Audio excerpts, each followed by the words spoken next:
Grey Hollow Manor. A name that echoed through the annals of local folklore. A name that carried with it a weight of history and mystery. Even the name whispered on the wind sent shivers down the spines of locals.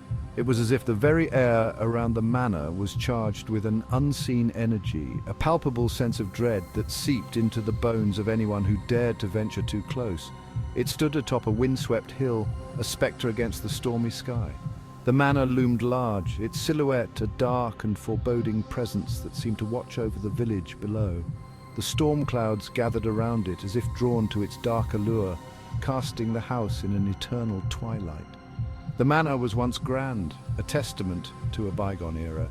Built in the late 1800s, it was a marvel of Victorian architecture with its intricate woodwork, grand staircases and opulent rooms. It was a place of beauty and elegance, a symbol of wealth and status. Now it was a decaying corpse of wood and stone.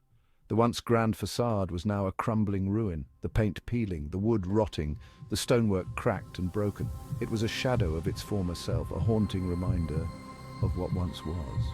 Vines, like skeletal fingers, clutched at its crumbling facade. They twisted and turned, wrapping themselves around the house as if trying to pull it down into the earth. The vines were a symbol of the decay and neglect that had taken hold of the manor, a sign of the relentless passage of time. Windows, like vacant eyes, stared out blindly.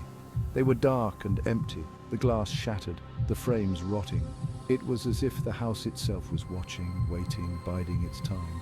The windows were a reflection of the emptiness and despair that had taken hold of the manor. The house breathed an air of sorrow, of secrets best left undisturbed. It was a place of sadness and loss, a place where the past lingered, haunting the present. The air was thick with the weight of history, the walls echoing with the whispers of those who had come before. The locals spoke of it in hushed tones. They told stories of the manor's dark past, of the tragedies that had befallen its inhabitants. They spoke of the strange occurrences, the unexplained phenomena, the eerie happenings that seemed to plague the house. They told tales of a darkness that clung to the manor, a darkness that seemed to seep into the very walls, a malevolent force that could not be explained. It was a darkness that seemed to feed on the fear and despair of those who entered the house, a darkness born of tragedy and despair. The manor had seen its share of sorrow, its walls bearing witness to the pain and suffering of its inhabitants. It was a place where dreams had been shattered, where lives had been lost, where hope had been extinguished. Some whispered of ghostly apparitions, of disembodied screams echoing in the night. They spoke of the spirits of those who had died in the manor, their souls trapped, unable to move on. The ghostly figures were said to roam the halls, their presence felt but never seen. Others spoke of a malevolence that permeated the very walls, a dark energy that seemed to pulse through the house, a force that could not be explained.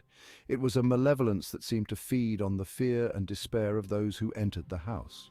Whatever the truth, one thing was certain. Grey Hollow Manor was a place of fear. It was a place where the past and present seemed to collide, where the line between the living and the dead was blurred. It was a place that held its secrets close, a place that would never truly be understood.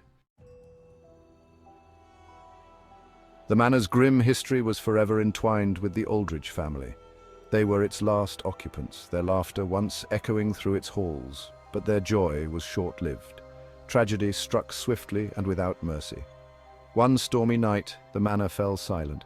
The Aldridges were gone, vanished without a trace. The authorities found no signs of struggle, no forced entry, no explanation. The mystery of their disappearance remained unsolved, a chilling tale whispered around crackling fires, waiting to be revealed, that permeated the air.